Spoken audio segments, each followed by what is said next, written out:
Факт е дека се соочуваме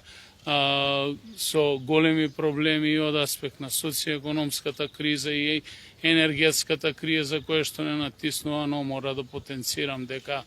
сме можеби една од ретките држави каде што платата на воспитно образовниот кадар е многу под платите на полициските службеници, што е недозволиво. Јас не сакам да кажам дека платите на полициските службеници се големи, тие ги заслужуваат тие плати во секое демократско општество кое што има амбиции да се развива, првенствено платата на тие кои што се во сегментот на образованието треба да биде над